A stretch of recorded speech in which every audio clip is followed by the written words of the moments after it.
This is where I live. I'm a housewife. My name is Ellen Jones. That Tuesday in July started out just like any other day the past few months. There was no warning it was to be the most terrifying day of my life. I remember thinking how tired I felt. Even the housework seemed drudgery and so meaningless with George confined to his bed. No one to see or care even. And then I got scared because I knew I was beginning to feel sorry for myself. George was the one who was ill, and he needed all of my thoughts and attention, and above all, my cheerfulness. I tried not to think about us, about George, how he'd changed. I told myself it was just my imagination, that things would be different when he was well and strong again. Then I thought I heard him call. George, did you call? George, are you all right? Yes, Ellen. You want anything? Not now. I've just begun work on an insurance report for the office. Well, call me, dear, if you need me. Okay.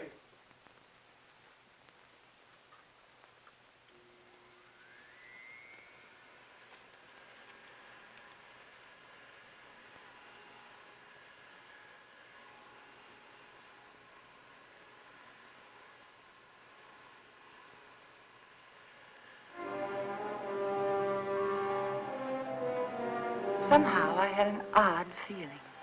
There was something about George's voice. I found myself thinking about the first time we'd met. How different he was in those days. I remember I was sitting in Dr. Graham's office. We were talking.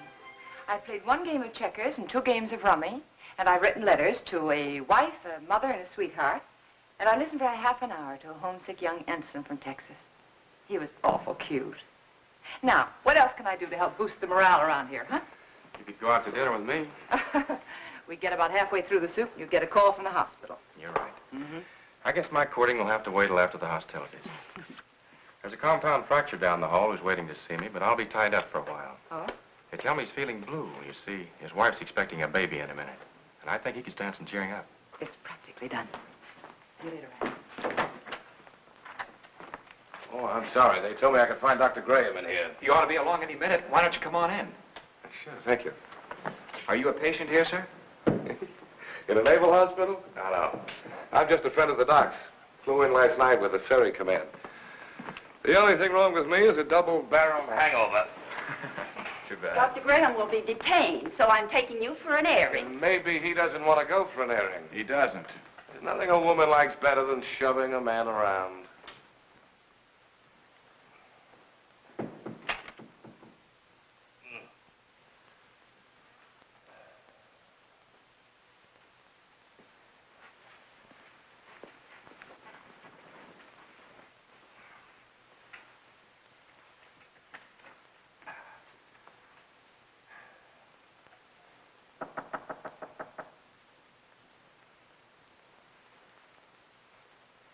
Hello.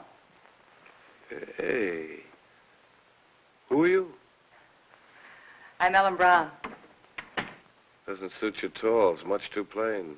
Oh, I'm sorry. I'd tell my parents about it, but they're still back in Kansas City. Now, what can I do for you, young man? I can think of a lot of things. Oh? Well, shall we begin with a game of cards? Well, I could read the newspaper to you. I could write a letter for you. I know. I'll sit right here and you can tell me all about that wonderful baby you're expecting. The baby you're expecting. Does Ripley know about this? I beg your pardon? Skip it. Which is your bad leg? Well, neither one of them's working very well today. Oh, my head. Is your head bothering you? Terribly. Both of them. Would you like me to rub it for you? You couldn't think of anything nicer. Good. There. Now relax. Oh, close your eyes. Now just think of something pleasant. Pretty soon you'll be going home to your wife. Won't that be wonderful? Think what she looks like. How pretty she is. Lovely. Beautiful blue eyes.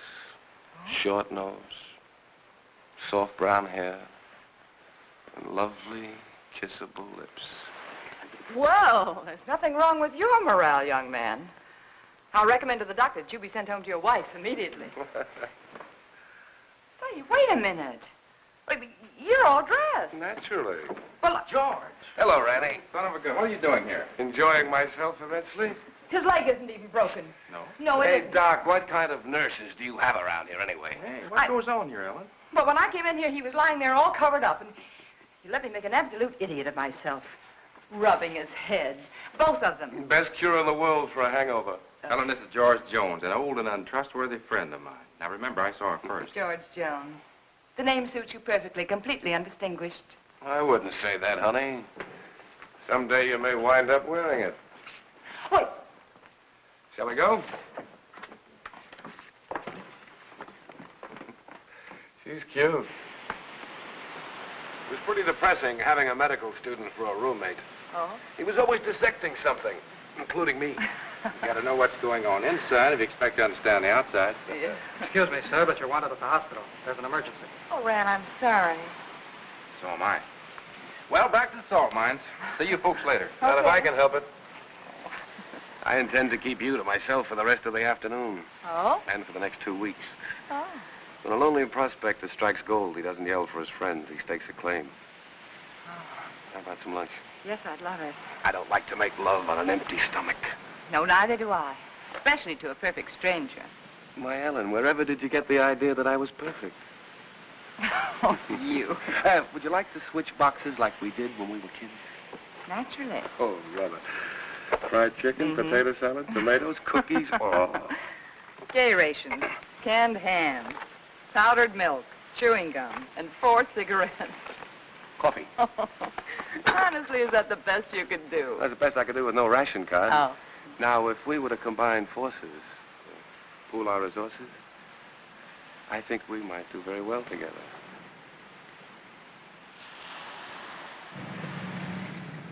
Here we go. All right, George, and good luck. Thanks, man.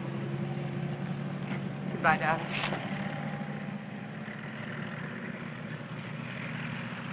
Take care of yourself. I'll be back, honey. Remember that, I'll be back. Of course. Of course. And I'll never let you go.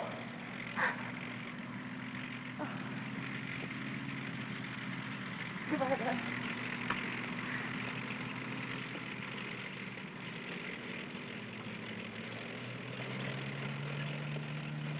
Quite a guy. Yeah, quite a guy. I'm going to marry him, Rand. I'm going to marry him just as soon as he gets back. I figured as much. Are you sure he's right for you, Ellen? Oh, I don't know. It isn't something you think about. It's just something you feel. You know, you can't do anything about it. I know what you mean, Ellen. The guy with wings has it all over us fellas who walk around down here.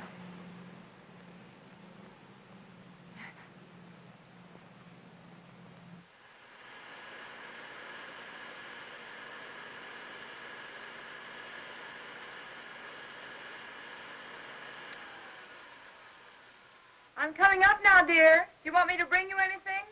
No.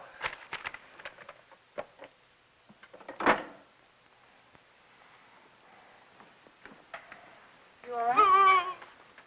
What is it? What's the matter? Get a doctor.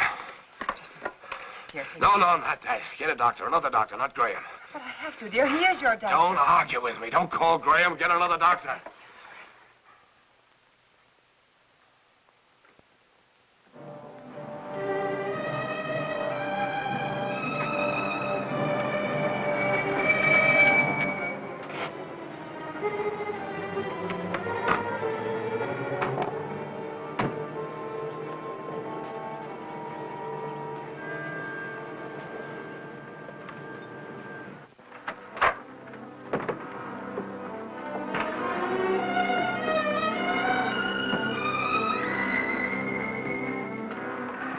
He didn't want the medicine, but I made him take it. Good girl.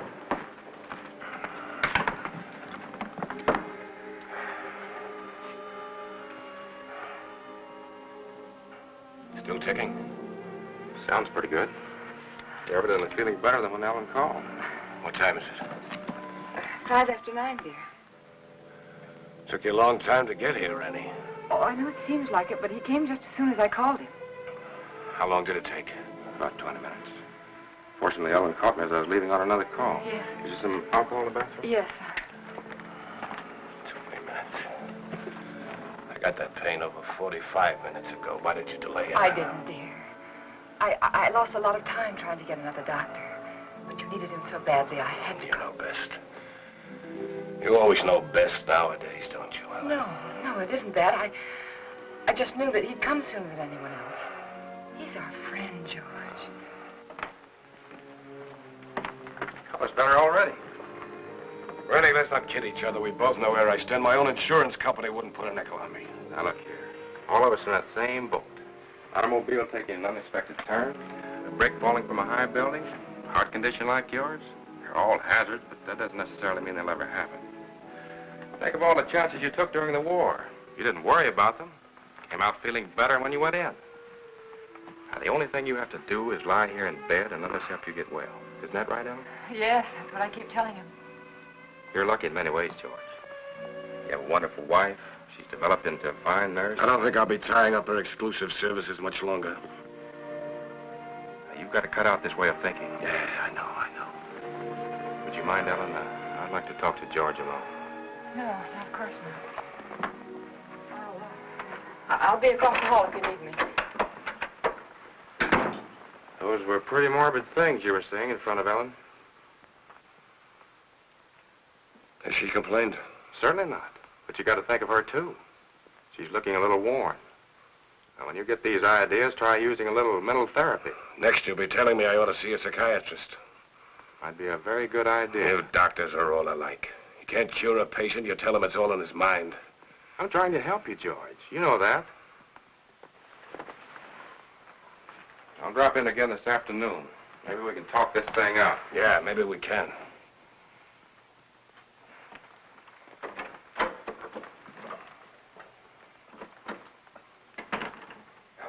Yes? Come downstairs there. I want to talk to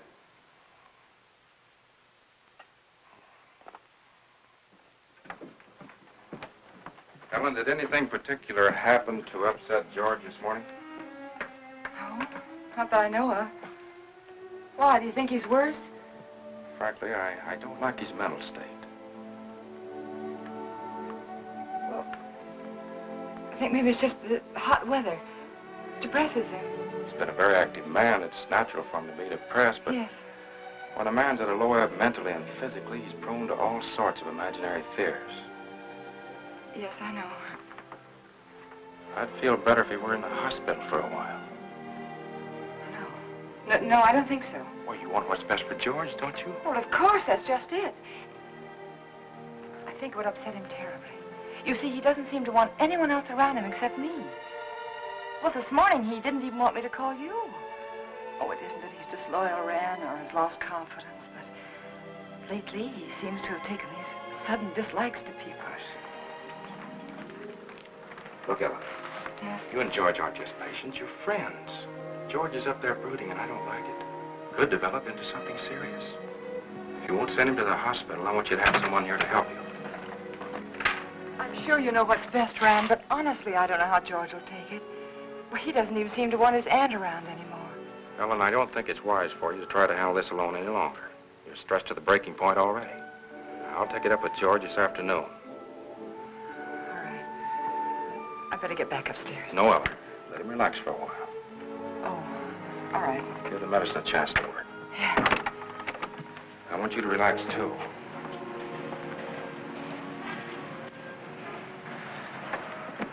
Remember now, you could call me anytime you need me, even if you just think you need me. Oh, thanks. I don't know what I'd do sometimes if I didn't remember that. Goodbye. Goodbye. You're doing fine. Thanks.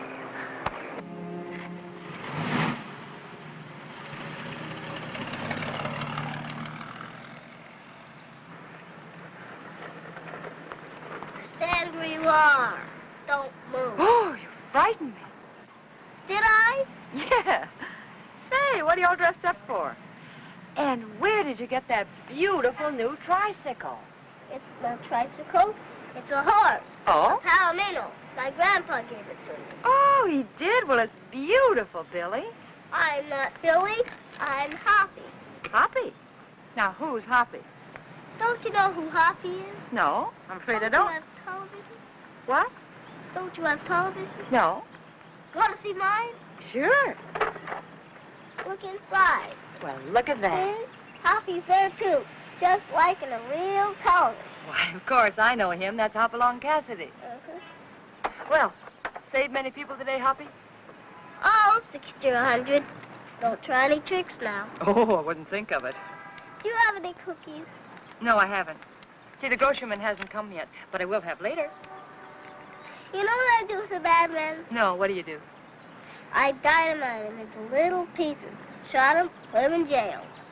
Oh, I don't think the real Hoppy would treat even bad men that way. Well, really what I did was lasso him, tie him up, throw him in jail. Well, that sounds like a lot more work, and more dangerous, too. Had to take care of you, didn't I? Yeah, you sure did. Can I come in? Oh, well, honey, I'm sorry. I'm afraid not. My husband isn't feeling very well today. See? I won't make any noise. If I was eating cookies, I couldn't even talk. No, you couldn't. Well, I'll tell you what you do. After the grocerman comes, that'll be around 12 o'clock, see? You come to the back door very quietly, and I'll have some cookies for you. Okay? Okay.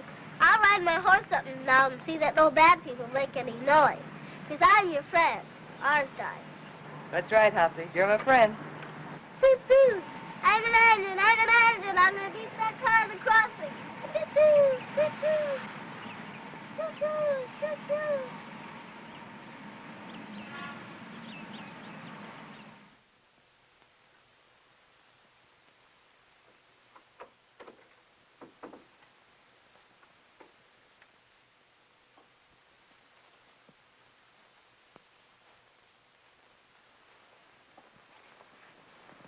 Well, George, you weren't out of bed just now, were you? No. Oh, it must be the heat. I could have sworn I saw somebody so right... long? What, dear? It took you so long. Sorry, dear. I was talking to Billy. I should say Hoppy. Let me change your pillow. You know, he's the little boy I told you about who just moved into the neighborhood. The one with the glasses, you know. Oh, he's an awful sweet little kid. What were you talking to Ranney Grahame about? That's what I'm interested in. We were talking about you, dear. He thinks you worry too much about yourself. If I didn't, I don't know who would.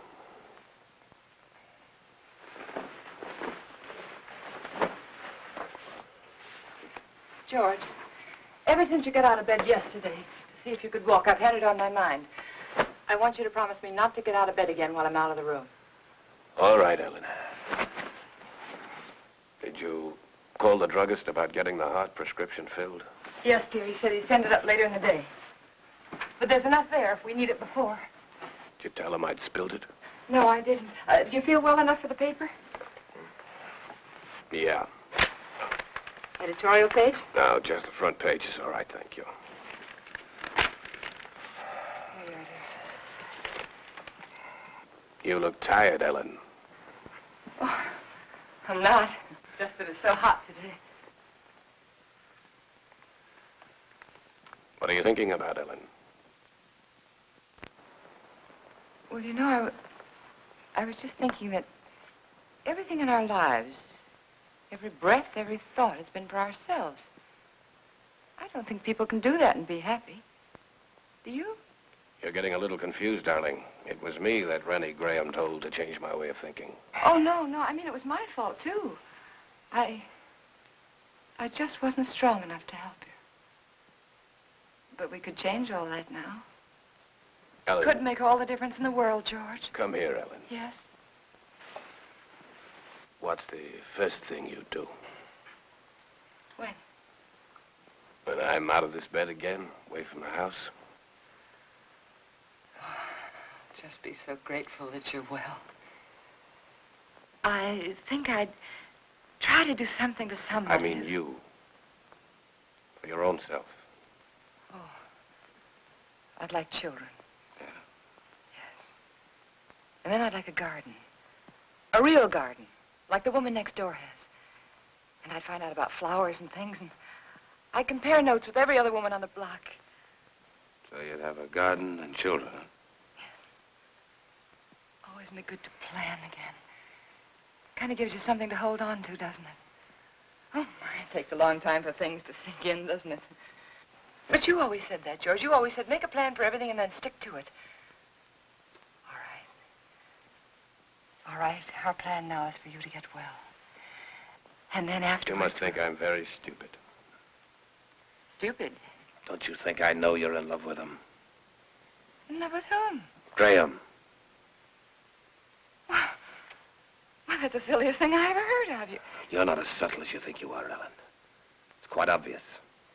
First, I thought it was just an infatuation, but now I realize it's more serious. Serious to the point where my life is more in danger from your heart than mine. George, what are you talking about? I almost feel sorry for you, Ellen. He overrated you, Ellen, just as he underrated me. You haven't the courage or the intelligence he thinks you have. Please don't talk like... Do you suppose I don't know he told you to rake over these old coals this morning? No, dear, he didn't. Convinced me I was a failure by making me impossible promises? I know something about my own sickness.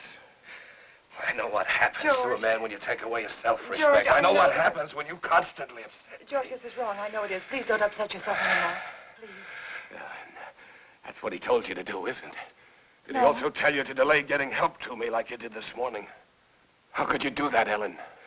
How could you take a man of second-rate intelligence George, like dear, that? we'll do anything you say. I'll get another You doctor didn't know right what you away. were letting yourself in for, did you, Ellen? Please don't talk anymore.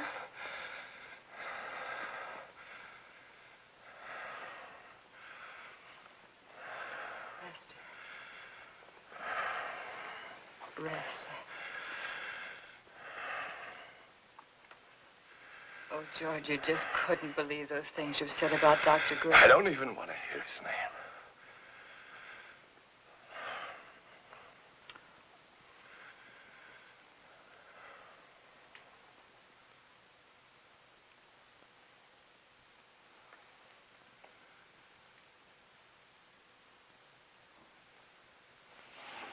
Leave it halfway up, Ellen.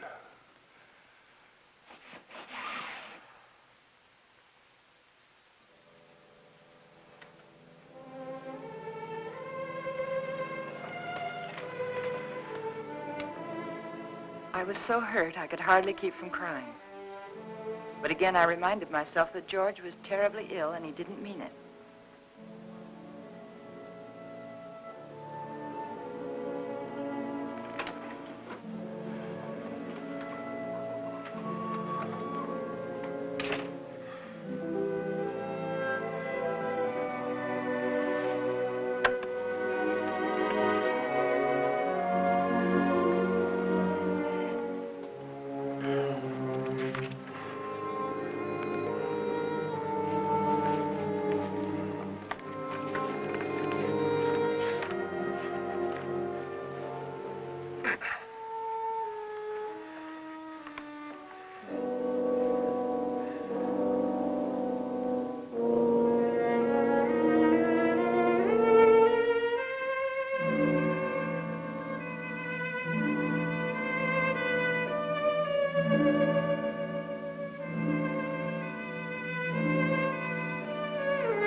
I knew I had to keep doing something, anything. Anything to keep me from hearing George's words. He didn't mean them. He couldn't mean them. It was his illness, the heat. And when I took his lunch up to him, I'd be pleasant and cheerful as if nothing had happened. Hey. Oh, hi, Hoppy. What's the matter? Oh, you don't have to whisper now. He's awake. I was just fixing his lunch. Did you come for your cookies? Mommy's just not to beg, but I've already had my lunch. You're not begging. I want to give them to you. There you are. Take the tray. But Say, you catching a cold in this weather? you sound just like my mom. No, I'm not. Oh. I could do something, too. Present for me? Uh-huh. Oh, Hoppy, how nice of it. I wonder what this could be. Oh, that's very nice of you. Are you sure you don't want to keep it yourself? We got a big television at home. A real one. This is just a pretend one. Well, I know it is, but it's very nice, and I want to thank you very much for giving it to me. Mommy says television's good for when you're sick. Daddy says it makes him sick. Oh. Mommy lets me look at television, so I stay in bed. Well, I think that's a very good idea. I'll have to tell my husband about that. Can I see him? I can play with him if he can't go outside. Oh, well, that's very nice of you, but I don't think he's well enough to see people, dear. I won't make any noise. I'll just eat my cookies and look. Well, perhaps in a week or two when he's feeling better, huh? Okay. My horse is sick. I gotta go see my horse. Okay.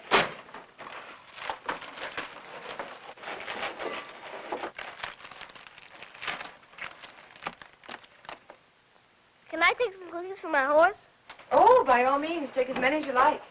I'll go see my horse now. All right. Say, honey, are you sure you don't want to take that television set with you? The man can use it, but tell him not to break it, because I gotta use it later. Well, all right, I'll tell him. And thank you again, Hoppy. Bye. Bye. I always felt better after talking with Hoppy. I wondered how he'd look without his glasses. Ah, it's a nice thing of that kid to do. Don't break it, because I have to use it again. George wanted his lunch. That was a good sign.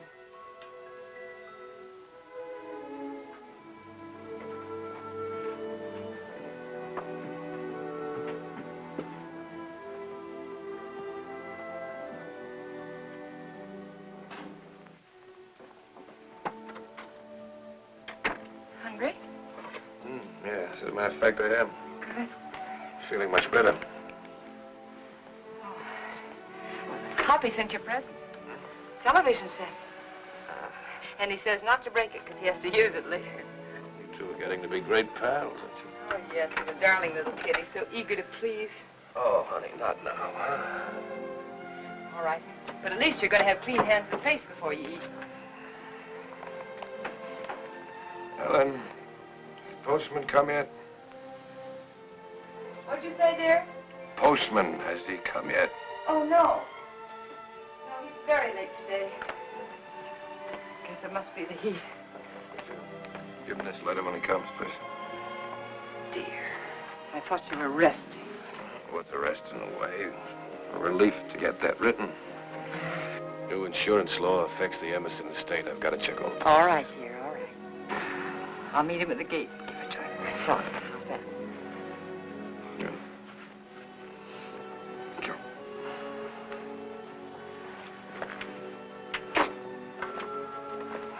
There you are. Looks good. Yeah, it is good. Oh, well, and letter. Oh, sorry. And if you finish before I get back, don't try to put that tray on the floor. You remember what happened the last time? Say, you really wrote a letter, didn't you?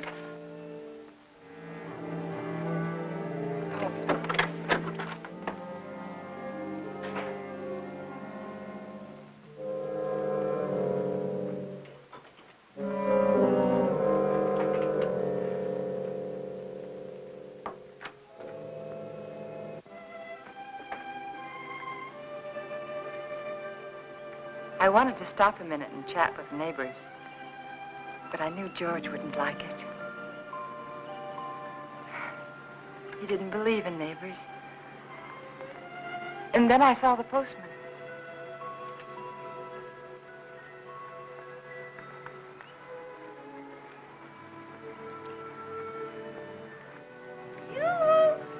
When do you think this heat's going to break? Morning, Mr. Carson. Oh, good morning, Mrs. Jones. Certainly is hot, isn't it? Oh, it sure is, especially with this mailbag.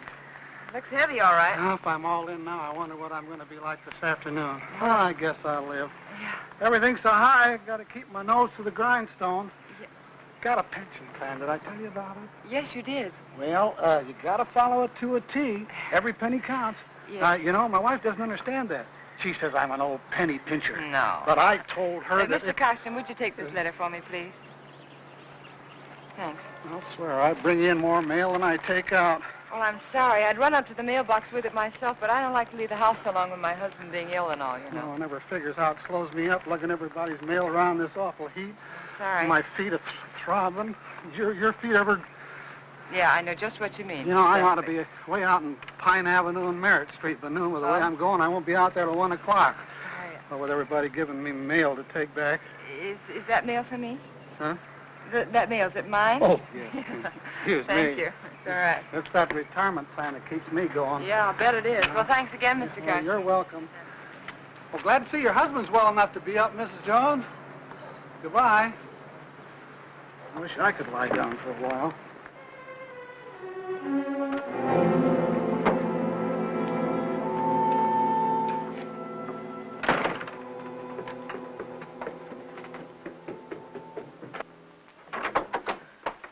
George, you were out of bed. And you promised me You know I wouldn't. can't get out of bed in my condition. But, dear, the postman said he saw you at the window. Did he, really? Well, no, he didn't actually say he saw you. But... Postman's got a touch of sunstroke. Yeah, me too, I guess. Oh, hot wind certainly doesn't help much. You finished? It's very nice, thank you. I'm glad you got that letter off. Come over here, Ellen. Sit down.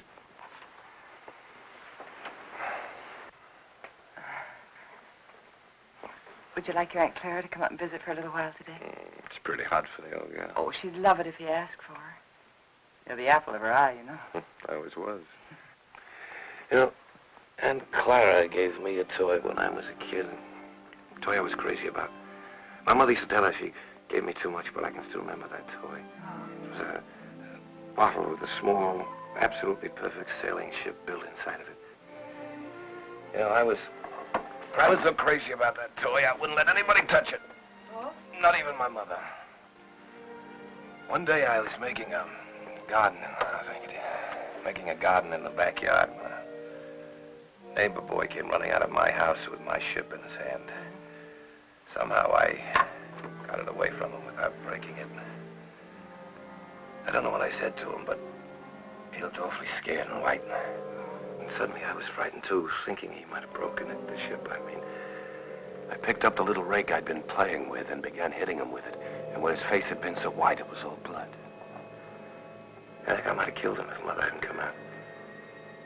She took him into the house, into the bathroom, washed his face. They were both so excited that I felt safe. I had my little ship again. When the neighbor boy stopped crying, Mother turned to me and she said, "Give it to him." She sounded so strange and quiet, I knew I had to. He held out his hand. I could see he hadn't learned anything, so I handed him the ship. But just as he was about to take it, I let it drop on the tile floor and I stepped on it. You'd never have known what it was, but somehow or other it was mine. Mine more than it had ever been before. I remembered every little perfect thing about that ship. But to them it was just a mess of broken glass and matchsticks on the bathroom floor. Ellen, you know who that neighbor boy looked like? You know, very much like Graham. Your Dr. Graham was going to find himself in exactly the same position as that little boy. But we're not going to have him here again. But that doesn't change the fact that you're wrong about him. He's been wonderful to you, so thoughtful and given you so much time. Maybe that's because he's a bachelor, huh? No home life. He's been a good friend to us. Ellen, time's limited, so you must listen carefully. Ranney Grahame may have you, all right. But he'll be disappointed with what he gets. George, please. George, I can't let you talk this way anymore. I'll fill this up.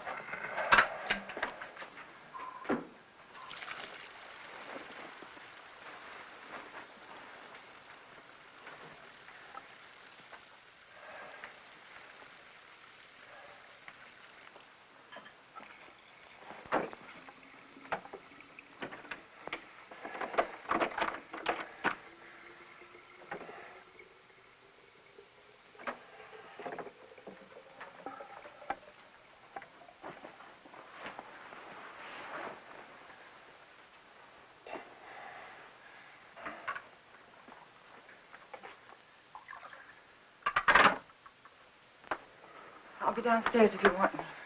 You'd better wait, Ellen. I've written the district attorney asking him to make a complete investigation if anything happens to me today before he can get help to me. Why do you torture yourself like this? Why do you imagine things that don't exist? A letter exists. It proves you're trying to kill me. But I'm not. I'm not.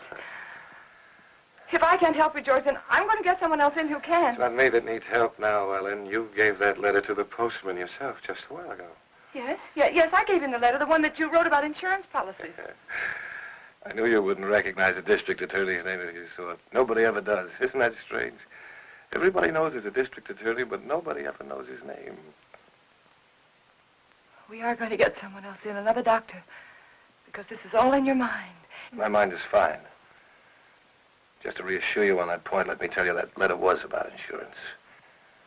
I told the district attorney how much insurance we had on each other's lives. And if either one of us died, the other would do very nicely for the rest of his life, or her life, very comfortably indeed. Oh. I also told him how you and Dr. Grahame, how you were working together to aggravate my condition so it wouldn't look like murder. George! I also told him how you were gradually giving me overdoses of the heart medicine. But that isn't true. Anyone would know that isn't true. Would they? Why is that bottle almost empty, huh? We only got it the other day. Well, you told me that you spilled it on the tray. You told me that yourself, George. You didn't tell the druggist that. Oh, Mr. Phillips will make an excellent witness against you, Ellen. He'll be the first if anything happens to me. And let me tell you, there'll be others. The letter takes care of everything. The druggist, the medicine, the doctor. He's in it, too. Oh, you've implicated your old friend Grahame, you know. Nothing's going to happen to you. I don't know whether you're doing this to frighten me or not, but I'm going downstairs and get that letter back from that postman. You're not going anyplace anymore, Ellen. Because I'm going to kill you. I decided that definitely this morning.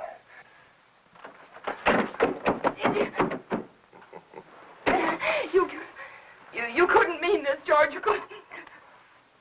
George, you know I wouldn't hurt anybody. Anybody, much less you. George, think. It's me. It's Ellen. It's Ellen. But you did want to be rid of me. It was in your mind. That's why you feel so guilty, isn't it? No. The letter will take care of Grahame. I'll take care of you myself. I'll make it look like self-defense. Please don't. There are just too many things against you, Ellen. You used to say that you were lonesome until you met me.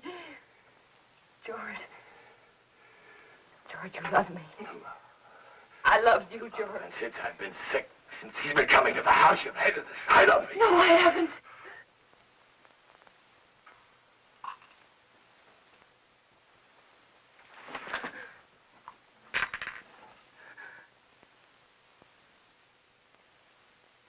Oh. No.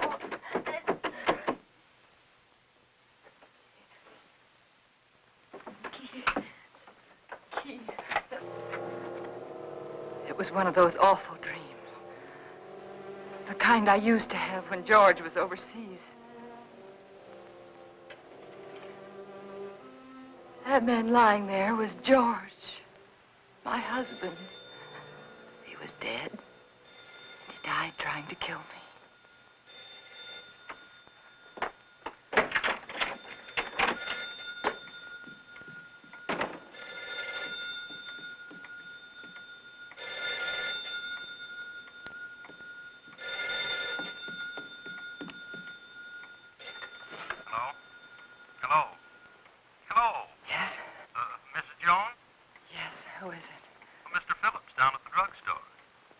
What is it that you want, Mr. Phillips? Well, it's about that heart medicine you want refilled. Yes? Can't refill it without another prescription. I see.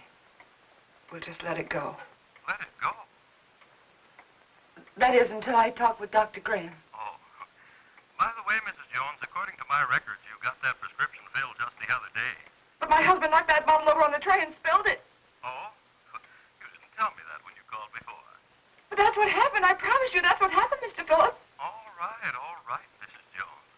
You don't have to promise anything. I didn't tell you before because I didn't think it was necessary. Well, it wasn't. Look here, Mrs. Jones, I didn't... George said that Mr. Phillips would be a witness against me. I just thought it was such a witness. You got that prescription filled. I'd warn you, that's all. Yes. I'll see that you get another prescription. Yes, you just get in touch with Dr. Grahame. Oh, why didn't I tell him about George?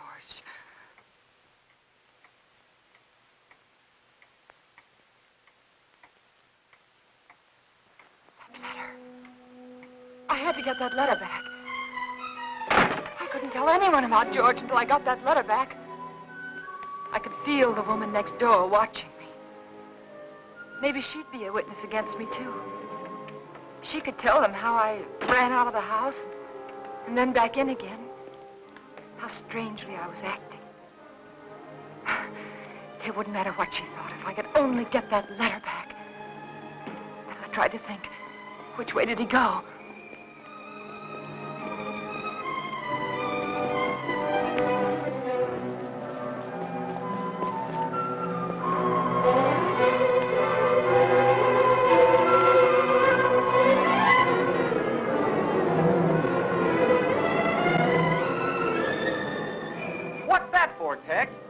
Who knows?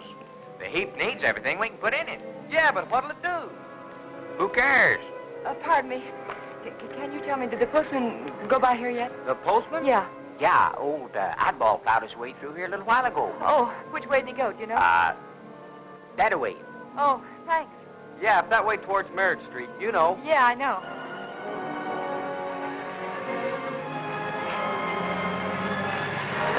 Oh, I'm sorry.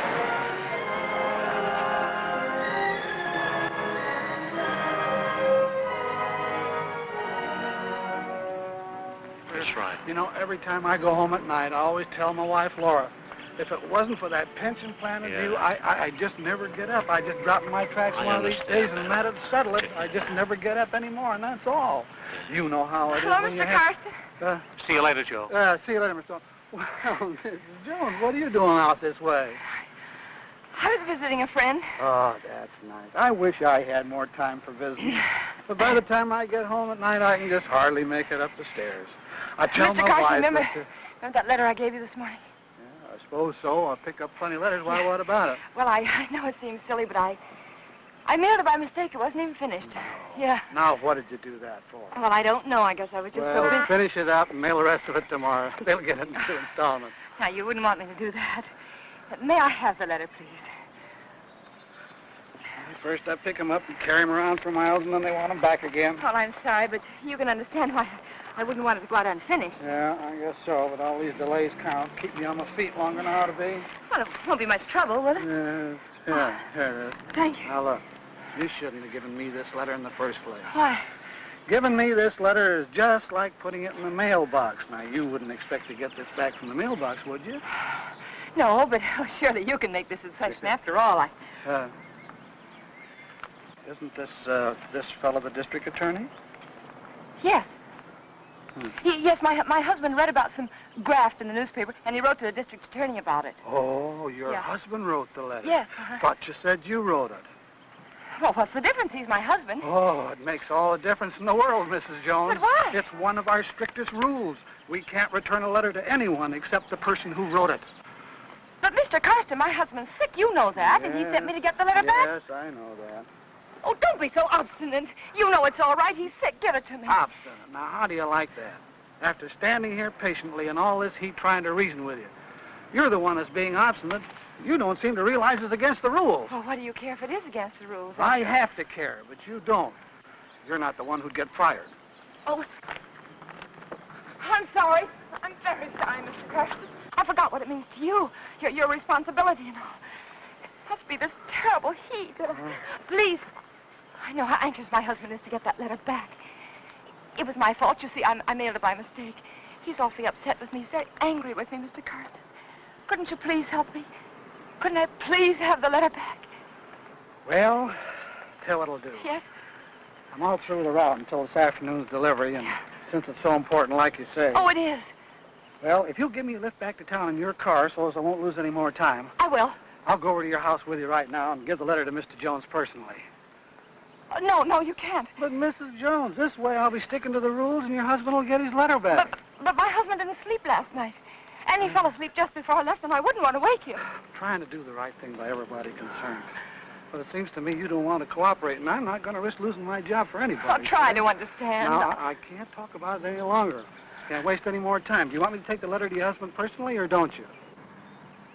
No. All right, then I'll take it to the post office like I'm supposed to. You can go down there and get it from the superintendent. Superintendent? Yeah, he's got more authority than I have. Maybe he'll give it to you. I see. But you better not waste any more time.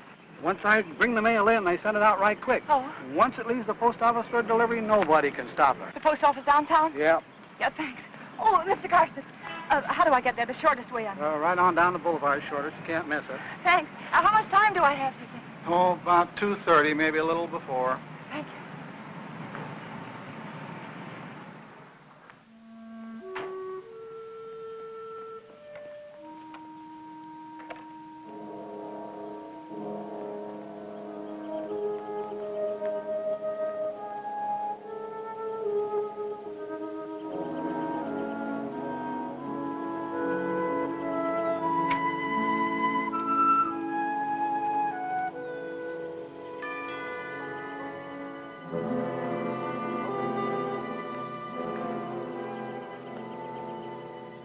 Ellen? Ellen!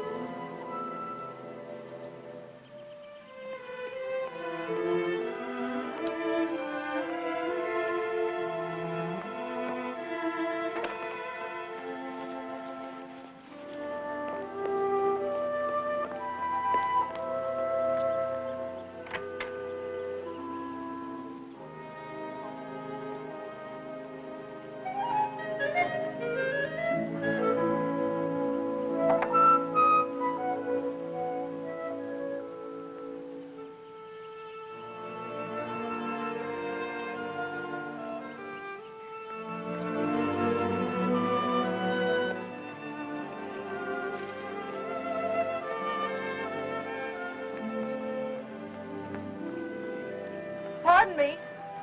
Yes? Have you seen Mrs. Jones this morning? Yes, she went out about half hour ago. Went out? Yes? But what about George? Mr. Jones. She hasn't gone off and left him alone, has she? Well, her husband's sick, you know.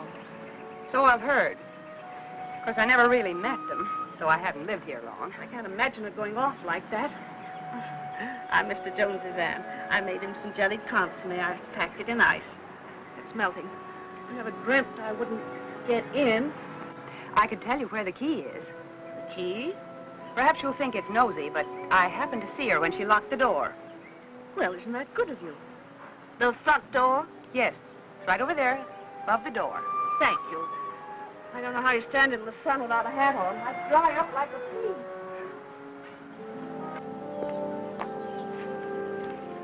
The top of the green shutter, the far side of the door. I found it.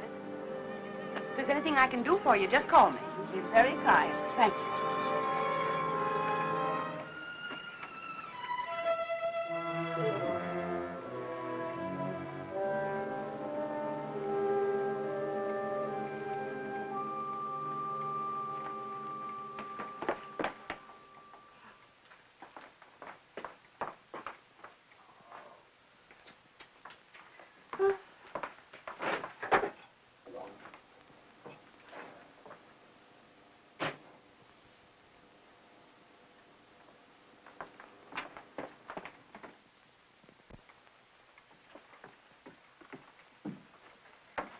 Aunt Clara.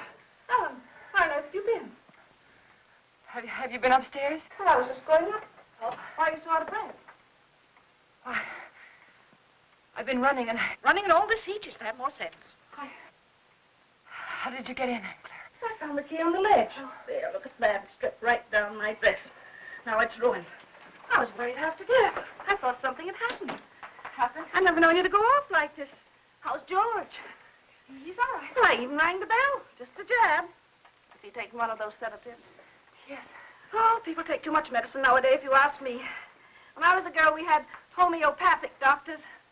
Wonder whatever happened to them. Anyway, they gave you very little medicine, and all of it tasted good, even the tonics. And no barbitals at all. Well, and I never seen you look so tired and worn out. Why don't you ask that doctor to give you something? I'm all right. Looks a little young to me to be a good doctor. But after all, if you and George like him so much, confidence is half the battle. Ellen, you look awful peaked. Ellen, you're not letting yourself go, are you, dear? Oh, I know I look terrible. When George fell asleep, I had some errands to do. And I'll get you some. I just thought I'd go and take care of them without bothering to change. You know how it is. You sure you're all right? Yes. Why don't you go upstairs and lie down for a bit, dear? Take a little snooze. It'll do you good. I'm not tired. Really, I'm not. Well, after all. Oh, Clara, I have so much to do today. Oh, sit down, Ellen. Lean back. Relax. You'll be on your back before you know it if you don't watch out. After all I want to do is to help. From now on, I'm going to have more time, too. Ellen, I forgot to tell you. I resigned. Resign? From the Helpers Guild after 15 years. I'm not helping anymore. I'll leave the kitchen door open, and then we can talk while I'm cleaning up out there, all right? Oh, might as well. You're so fidgety. Oh, Ellen, while you're on your feet, will you bring me a damp cloth? For 15 years, I was in that guild. And for the past 5, I was treasurer. And for the last 3, they were promising me the presidency. So what happens?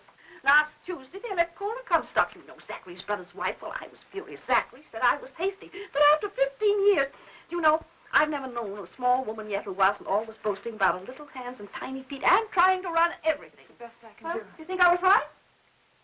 15 years, after all. Zachary was upset. He says I need lots of outside activity, lots. And I agree. That Cora, like, she hasn't got any questions going in her body. I thought if she didn't stop, I'd scream. He's playing a late game because of me. I always tell him he plays too much at his age, but that's just one of the worries of being married to an older man. Oh, Alan, why don't you have some of that jellied consomme? At least it was jellied when I left home. Tried. It's tasty, and it's full of vitamins. I'd like someone to enjoy.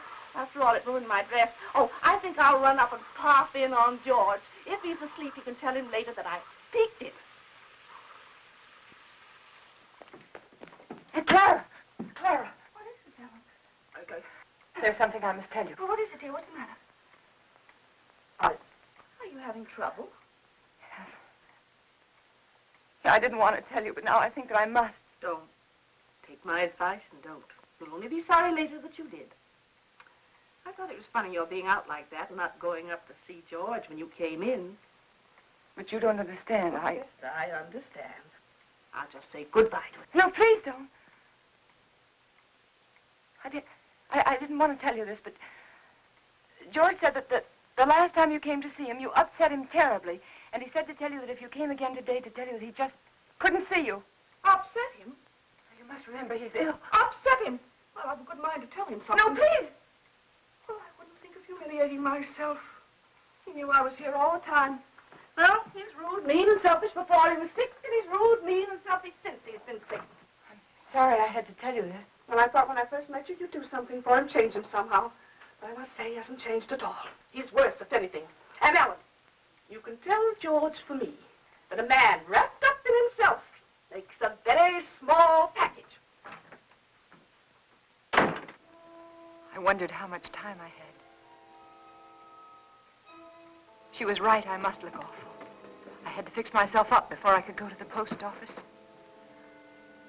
I had to go in there. I was terrified, but I knew I had to.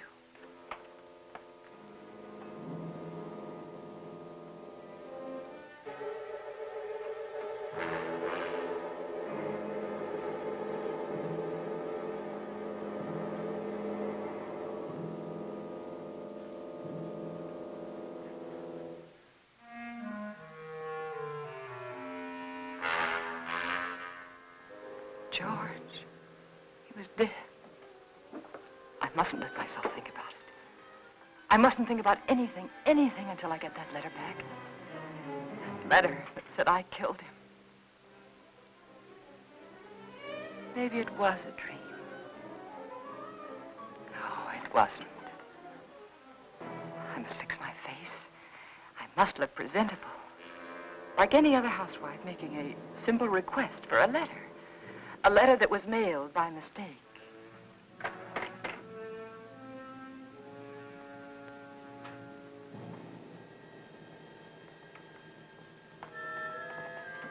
The gun. It was still in George's hand. Somehow I knew I shouldn't leave it there.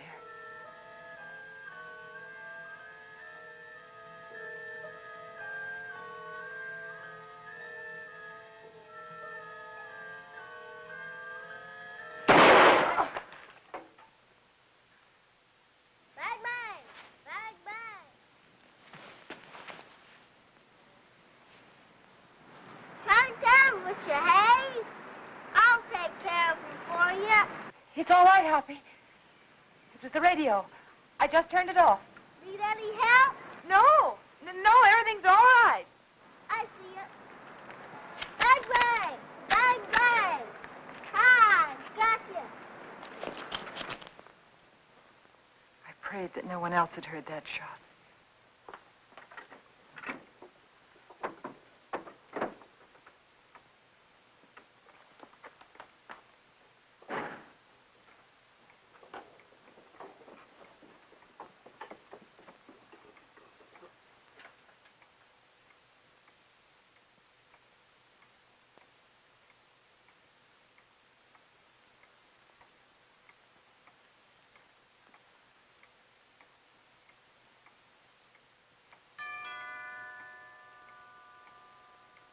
I thought perhaps if I didn't answer, he'd think no one was home and he'd go away. But he didn't. He just rang the bell again and then stood there.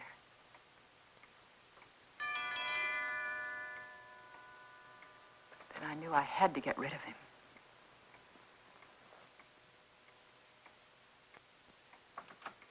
Yes? Good afternoon. I'm Mr. Russell. Yes? I'd like to see Mr. Jones. He's expecting me. Expecting? Yes. He telephoned me the other day. Well, there must be some mistake.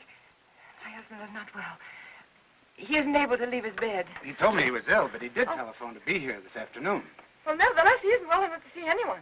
But it's a business matter, Mrs. Jones. I'm sorry. But the doctors forbid him to see anyone. He warned me that I'd get some resistance from you. He did? He explained that you were over-solicitous about his health, but that I wasn't to take you seriously. Oh. Your husband only wants me to authenticate some legal papers. I'm a notary. Won't take but a few minutes. I'm sorry. I've already told you he isn't well enough. He's had a relapse. The doctor just left here a few minutes ago. And he said he wasn't able to see anyone today. Not anyone. Well, I'm sorry to have bothered you, Miss Jones. Oh, that's all right. I'll leave my card. Perhaps you'll call me. Yes. Better. Yes, I'll call you. Good afternoon. Goodbye.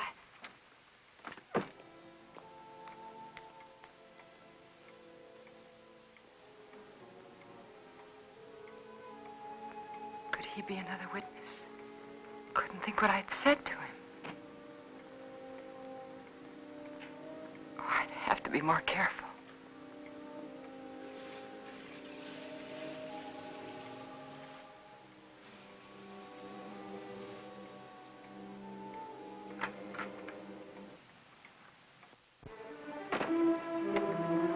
Suddenly I remembered what happened the last time. I had to be sure no one could get into the house.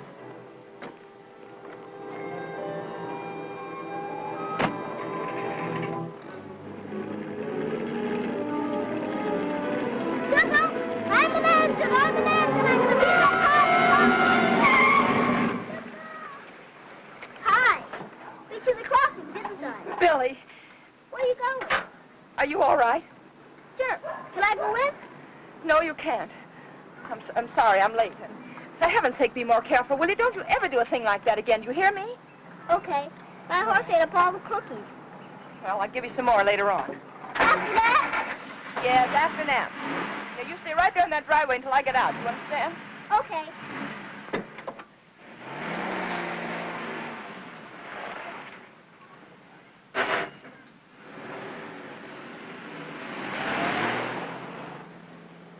All I remember about the drive downtown was I kept thinking, this time I must control myself. I must keep calm.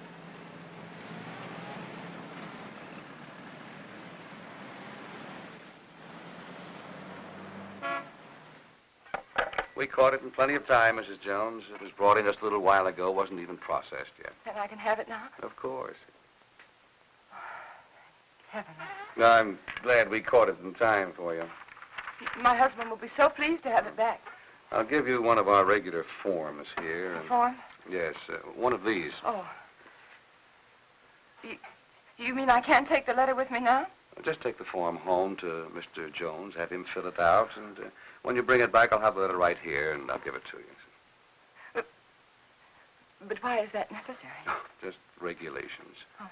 Among other things, it'll give me a chance to compare Mr. Jones's handwriting with the writing on the envelope. Well, I can assure you it's my husband's handwriting. Yes, I'm sure, yes. Yes.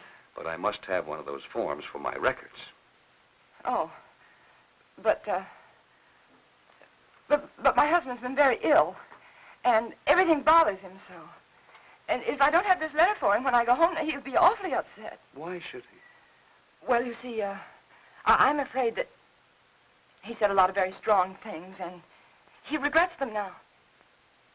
You can explain to him that it won't be delivered. It'll be held right here till the form comes back. Yeah, but it's so hard to reason with a person who's ill. Well, you know how it is. They exaggerate the importance of everything. And what with his heart condition, I wouldn't want to take a chance. Really, I must have the letter for him when I go home now. I must. Mrs. Jones, I think I can take a chance. I'll let you fill out the form for your husband. Oh, that's very nice. On one condition. I, of course, must make sure the contents of the letter. What do you mean? It'll be strictly confidential, but of course the letter must be opened and read. Open the letter? Yes, to make sure that it is the letter to the district attorney, as you say. No, you can't. I beg your pardon. I won't have anyone prying into my husband's mail. Prying? I want that letter back, you understand?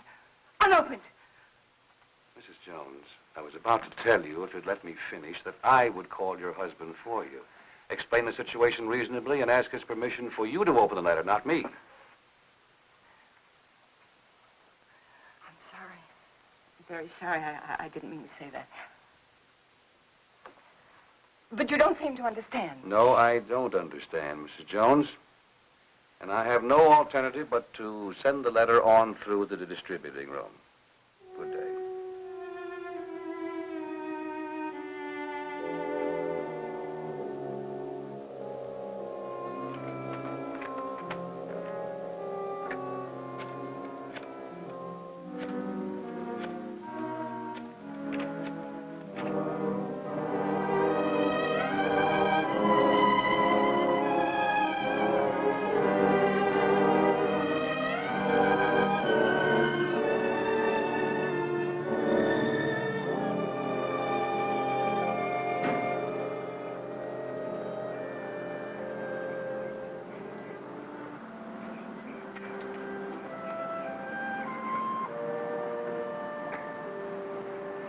Mr. Jones.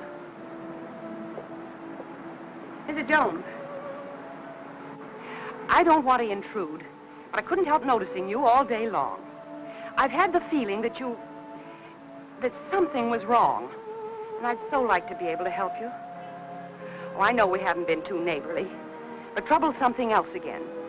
Can I help you? Is there something I can do for you? Of course, I know you're anxious to get up to your husband, so you run up and see if he's comfortable and settled, and then you come over. Or call me. I'll be waiting for you. She was kind. She might have been my friend. She might have helped me.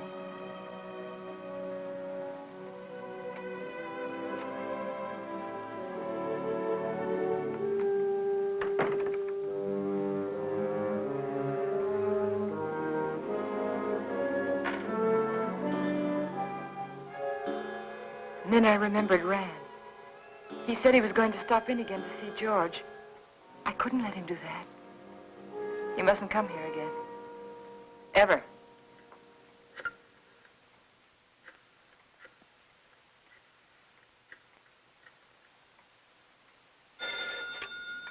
Dr. Graham's office. Hello, this is Mrs. Jones. Is Dr. Graham there? Oh, he isn't here, Mrs. Jones. Can you locate him, please? It's urgent. If it's an emergency, I could trace him through his house calls. Please do. It's very important that Dr. Graham doesn't come here today.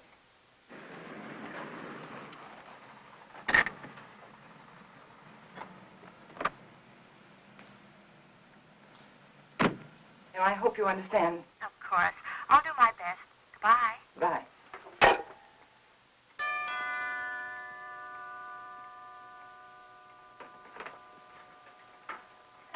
Doctor, I just called your office and I just told your nurse that Well, George felt he wanted to consult another doctor.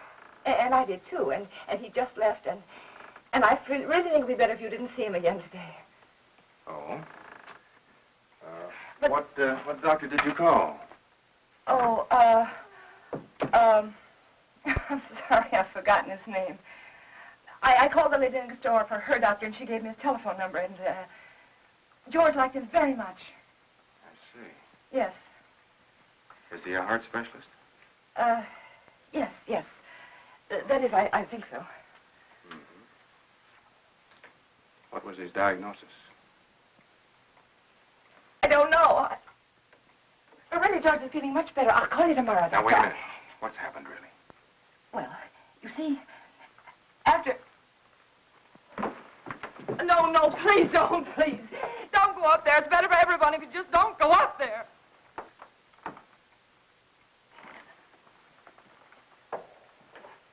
Helen. Is he dead? Yes. He had a gun. He tried to kill me, but before I could shoot, he... Take it easy, Ellen. Take it easy.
And so I took the gun out of his hand, and I hid it. I had to. It looked as though he died protecting himself from me. All right, Helen, but why didn't you want me here? I don't know how to tell you. That letter said that we planned his death together. That you told me to aggravate his condition, to give him overdoses of his heart medicine. And if they come here and find you here, they'll think it's true, just like George said. Helen, his mind was going. I tried to tell you this morning. He wasn't responsible. They won't believe me. How could they? I did everything wrong. Everything, just like he said I would. The druggist, and then the postman, and then the superintendent. And I even lied to his aunt. They'll all think I was guilty, all of them. You're not guilty, Helen. Remember that. Oh, I know. The police will be here any minute. Now, you better go. You better go right now. Helen, where are you going? I don't know. There's no sense in running away now. Go at the door. Helen. Go at the door.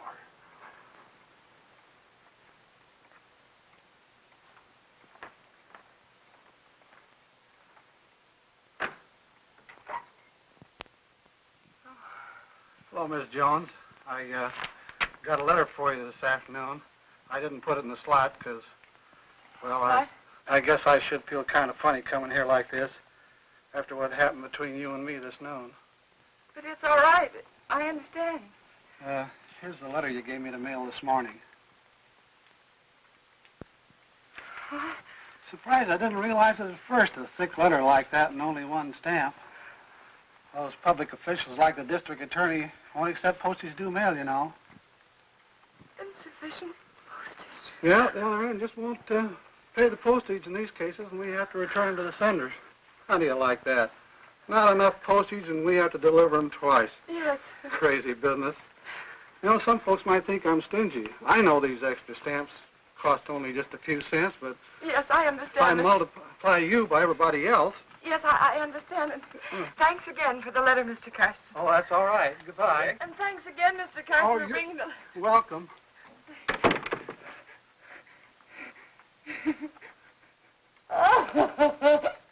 Oh, it's so funny. It's so funny. Go ahead, it'll do you good.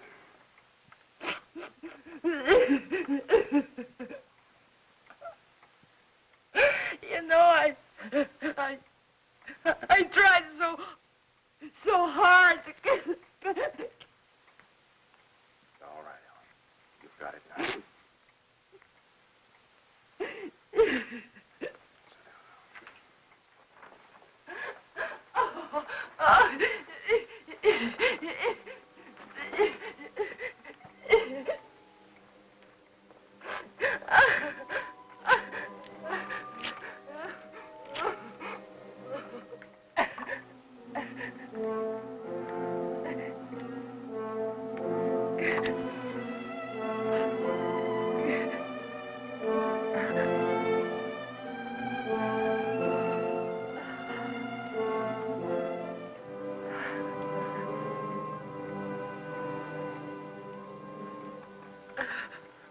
And then I knew what people meant when they said their heart was broken.